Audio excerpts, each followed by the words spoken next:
শিরোপার শেষ লড়াইয়ে মুখোমুখি দুই বিশ্ব চ্যাম্পিয়ন। একাদশে ৩ পরিবর্তন নিয়েও যেন ছন্নছাড়া আর্জেন্টিনা। বলের একচ্ছত্র দখল নিয়ে শুরুতেই আক্রমণ স্পেনের, তবে লামিনে ইয়ামালের দুর্বল শট প্রতিহত করেন এমি মার্তিনেজ।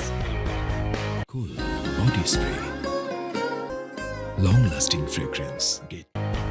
প্রথমার্ধের বাকি সময়ে খুঁজে পেতে কষ্ট হলো বিশ্ব চ্যাম্পিয়ন আর্জেন্টিনাকে। মাঠ জুড়ে দেখা মিলেছে কেবল স্পেনের পাসের প্রদর্শনী।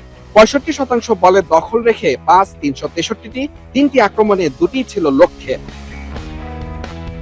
বিপরীতে আর্জেন্টিনা পাস দিয়েছে মাত্র ২০০টি। নেই কোনো আক্রমণ, নিজের ছায়া হয়েছিলেন লিওনেল মেসি। এরপর ২৭ মিনিটের বিরতি। শাকিরা বিবারদের মনোমুগ্ধকর পারফরমেন্সও পাল্টাতে পারেনি দৃশ্যপট। স্পেনের একের পর এক আক্রমণে দিশেহারা আর্জেন্টিনা শিবির।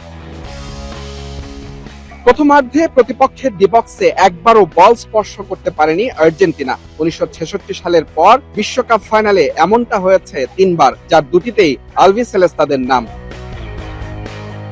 বিরতির পরও মেসি মার্তিনেজদের দর্শক বানিয়ে একের পর এক আক্রমণ করে গেছে স্পেন। ৬৮ মিনিটে ইয়ামালের ক্রস থেকে ফেরান তোরেসের দারুণ হেড ফিরিয়ে আর্জেন্টিনার ত্রাণকর্তা সেই এমিলিয়ানো মার্তিনেজ।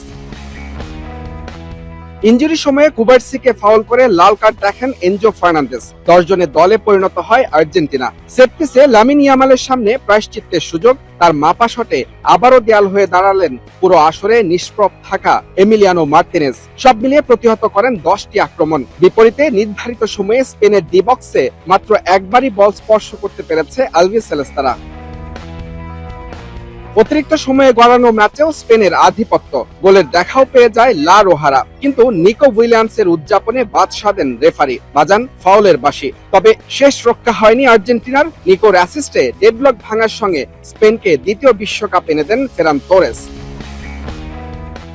কোনো রূপকথা হয়নি প্রত্যাবর্তনের গল্প লেখা। অধিনায়ক হিসেবে ৩টি বিশ্বকাপ ফাইনাল খেলে দুটিতেই হতাশা সঙ্গী এলেমতেনের।